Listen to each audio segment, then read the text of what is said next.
aspects of aging. Okay, plain and simple. They are problems. Problems that you had similar to what you had when you were in your 50s, which you may be right now. Similar to what you had in your 30s. This could be emotional or something with your relationships. It could be similar to something you went through as a teenager, even as a child, that had to do with the same thing, how you felt and what your interactions were like. But because everyone around you is also advancing in age, they are coming into their 50s. People having relationships with you that aren't little tiny children being your grandchildren anymore. They are young adults in their 20s and 30s, because your peers are also aging. Situations are compounding. Situations are, well, they're just different now that you know that you are entering the third of your life. Last episode, I asked about moving, because we're moving closer to a loved one because of aging. And we too are aging. Both my husband and I are in our early 60s. So our life is different. Our kids are adults. We're just in a different, young adults. So we're just in a different era, and our interactions with an older loved one is going to be different. So aspects of aging and aspects of moving. I asked about moving companies, moving vans, moving trucks, people who do packing or pack it onto the truck and unpack it from the truck for you. There are several companies. I thought of just those that I've been seeing on the freeways. So Beacons, Allied, United. What else do I have here? International. There's even one called Home. I think our situation is going to be more of a U-Haul DIY kind of a move. So thanks for looking those up. They may come in handy for you or for an aging loved one. So the first thing I wanted to touch on briefly, but we're just going to go really deep with it right away, is end of life, EOL. So my question is, who wants to talk about end of life? I do. Really? The honest truth is, every week I hear someone or read of someone who's saying, I really don't want to approach these subjects, or people who are saying you need to approach those subjects before they approach you. I think we can all agree on that it's better to drive your own life, even if it is the end of your life, rather than someone else drive it for you. So end of life, my suggestion is that you become familiar with what it means, even familiar with the words themselves, what it means to have an end-of-life doula. Do you even know what a doula does? What do doulas do? There are end-of-life doulas. They are certified. They've been trained.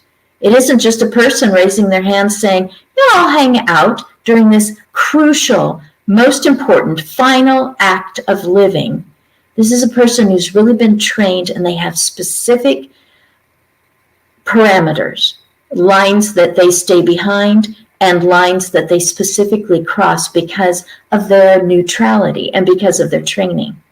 You should know what palliative care is, what comfort care is, what is meant by hospice. What does that really do for you, for the family, for the person who is facing that? And do you just call in hospice because you think you're going to need some help because you feel like you're coming to the end of your life? What are all the policies? What are the definitions that have to do with end of life? The next subject, the next aspect of aging is chronic pain without suffering. So chronic pain can truly feel like it is killing you. It can feel like you are receiving some universal punishment that other people apparently are immune from. You can feel like you're being tortured. There's some sort of answer you're supposed to come up with, something that you didn't do right, something that's just being, lightning bolts are being thrown down at you. And the pain can feel like a burning, terrible pain. It can be just during the day. It can be related to your activities or something in your environment that you cannot control. It can be something that you can ignore during the day. You can keep distracted and keep happy. But at nighttime when you are alone, that is when the pain feels worse. Is it because you're lying down, or is it because there's so much silence around you? Now, there are things, one of them is cognitive behavioral therapy. So something to make sure that I specify right now. End of life was the aspect that I've already touched on. This is not a pain that is part of the dying process. Not at all. This could go on for decades, and it doesn't necessarily end your life, but it definitely affects your quality of life. And it affects your relationships around you, because your misery is going to affect how you are relating to other people, or even to strangers, to your neighborhood, to the groups that you attend or that you used to attend. But now, with unrelenting discomfort, you've pulled away from that, or they have pulled away from you. At least it seems that way, or it truly is that way. So this is one thing, cognitive behavioral therapy. There are other procedures, there are other therapies, there are other ways of approaching your chronic pain that will remove suffering from pain. When someone is suing, they're suing for pain and suffering. This has been separated. This has been put in two different spots so that what's happening to you is separate from how you're relating to life. And we're not talking about what kind of medication that you're taking, although that is a big part of mitigating that discomfort. The last thing that I would like to touch on is incoming and outgoing. So incoming financially, and your communications. So I keep saying communiques. So it can be mail in the mailbox. If financially, it could be doing your taxes. Communication, it could be what you're seeing on your computer screen, like right now. But it has to do with incoming and outgoing, not just what's coming to you, but how you are reacting or responding to it out into the world. So with finances, it could be your investments. It could be something that you pay for monthly your bills. The bill comes to you and you are paying out. That can change as you age because of the way that you perceive why this is coming to you and how you should respond to it. Maybe in the 5 decades before now, there was a right way for everyone to respond to that financial information. Perhaps in the 5 decades before now, there was a right way to respond to every phone call, to respond to emails, or to a subscription that you're part of that's a communication to you. And now in this decade, you just have to respond so differently because of scams, but also kind of like, hey, Grandpa, people just don't really respond to a phone call maybe as easily as they respond to a text. And you're thinking, I just want to be able to hear a voice, or perhaps your hearing or your way of writing or the keyboarding that you're doing and the way that you used to send it is not as helpful and not as efficient as it was. So the incoming and outgoing, the cycle of both finances and communications can be different now. And who do you invite in to give you advice on that? Whose advice do you take? And when do you put your foot down and say, it's my way, or they're not going to get paid this month, or they're not going to hear back from me this month? So all of those things you get to approach on your own terms. The question I would like to leave you with today has to do with that desperation for relief from chronic, daily, monthly, minute by minute pain that is not ending your life, but it is a part of your life regularly, and it affects you, and it affects the people around you who are caring about you, how you've changed, the wincing look on your face, or your refusal to be pitied.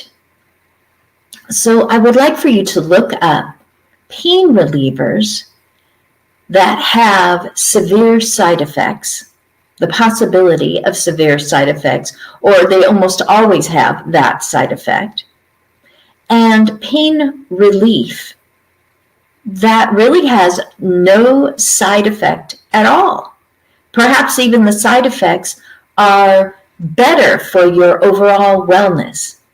So go ahead and look up pain relief and find some of those names and some of those subjects that psychologists and psychiatrists and occupational therapists and physical therapists suggest for people who would like to go on, yes, still with some amount of pain, but without suffering from that pain. I want to highlight today in the journaling prompt number 11, which is now going to be called, because I keep changing it because I'm still writing this prompted journal, the pre-Act Your Age journal. It is called Resilience Reward. It reads a lot like self-care. In fact, I read about self-care. Apparently, 1988, an article was written by a woman talking about self-care. And people have gone back to that article and see that as a beginning point. And the whole idea that self-care isn't selfish, it helps you to care better for maybe someone who needs you. And also, it gives you a better, healthier outlook on yourself and on your life habits. So the resilience rewards are always for you when you have completed a task in the prompted journal, the pre-actor age journal, and you have actually completed an action today or this week or before this weekend is over with. You have done something in advance of your own advanced aging.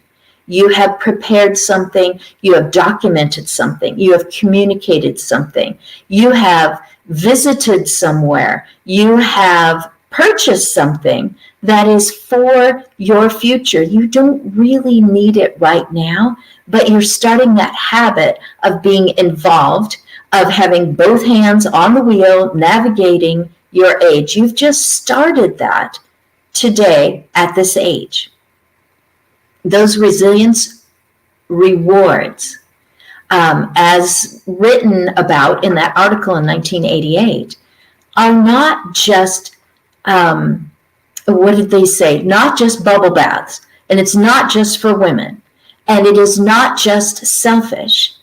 It is something that you have always done for yourself through the years, and you don't want to lose that habit of doing the things that give you a brighter outlook or more clarity or better focus or more movement, physical movement to your body that you could lose as you continue to age.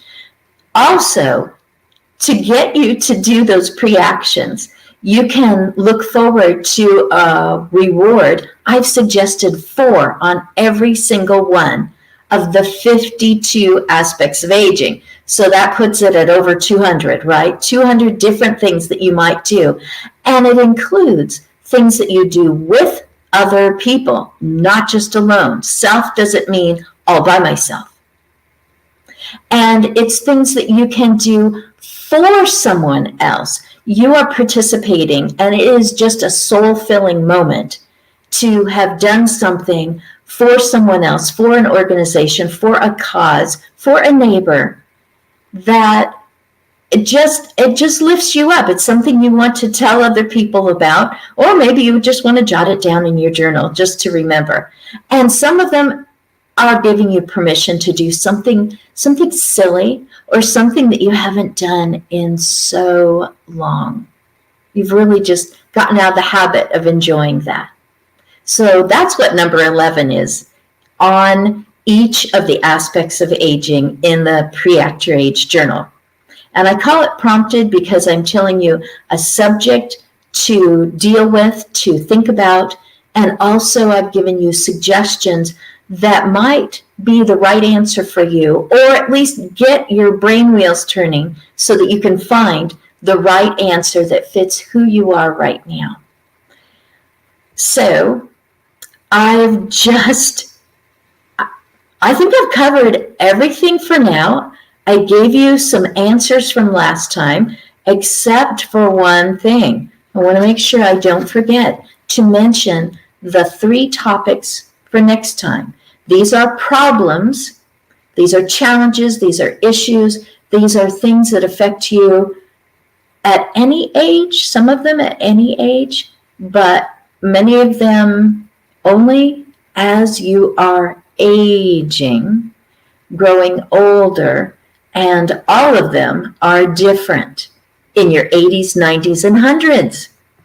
So the next 3 are assisted living community, the how and to what extent, the when of looking at or putting your name in or moving into assisted living communities, if ever. There's a lot of questions around what they are, how they are different, what they are for, and absolutely, when is it right for me? The other two aspects of aging are temporary medical conditions that could be permanent at my age.